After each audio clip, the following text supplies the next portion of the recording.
Hello YouTube, Kingpin of Cinema here, to come to give you my video reviews. Why reviews? Well, because I've been kind of lazy lately, and I've been watching quite a few movies this year.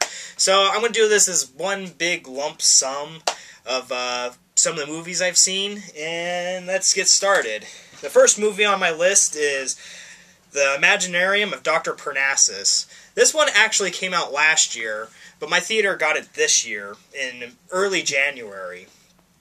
So this one is directed by Terry Gilliam. I haven't exactly seen a lot of movies of his, the only ones being Brazil and I believe it was called 12 Monkeys with Bruce Willis.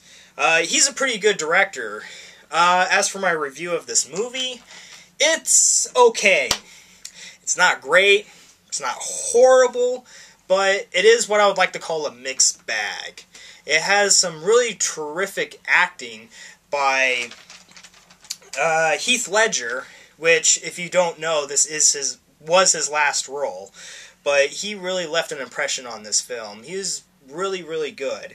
One thing that, because of his untimely and unfortunate passing, several actors had to fill his shoes to finish the movie. And how they accomplished this, which I thought was really creative. The story of the movie is that Dr. Parnassus has these deals with the devil.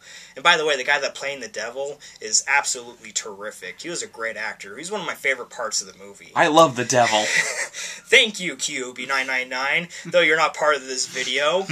Jackass. So anyhow, he has this traveling show, and he has this door that kind of leads to nothing, but when people go into it, it takes them to their imagination, takes them to their dream world.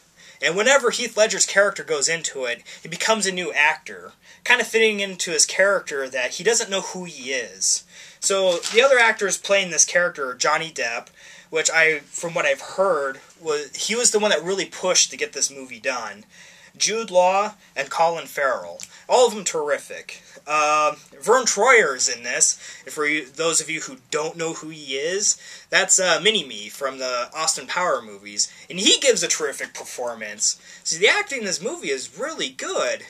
Now, where I find fault with it is in the special effects. Terry Gilliam was combining practical effects like stage setting and scenery with CG and some models, and really the CG does not contrast well with everything that's going on. Now I know this is a low budget film, but I kind of wish you would have used more like models and stage sets than going with the CG route, because the CG does not look good. The other thing I didn't like was that the character of Dr. Parnassus talked in this really gravelly, low voice, and it was really hard to really get what he was saying. And when you have a film that's like all this weird shit's going on all the time, it's really important to be able to hear what your characters are saying so you can get important details. Because if you miss some of the stuff, you're going to be lost. And by like the last act of the film, I was kind of lost. But otherwise, terrific acting. Pretty darn good, pretty good movie.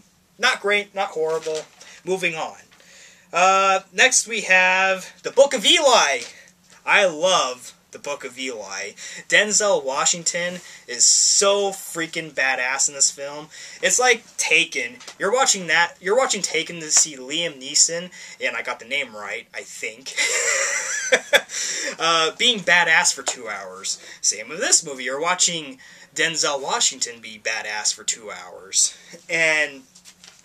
But the one thing I love most about Book of Eli is the cinematography. The location is just absolutely stunning. It's all really dark and gritty, and just seeing these little scenes of him just walking this empty wasteland just looked magnificent.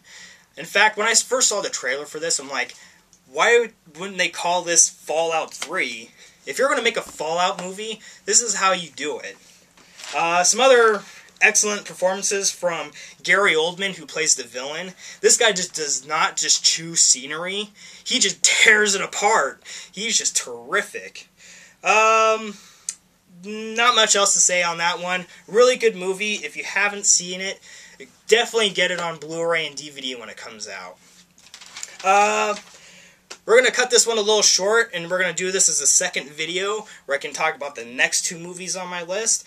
And as always, thank you for tuning in. And tune in for part 2.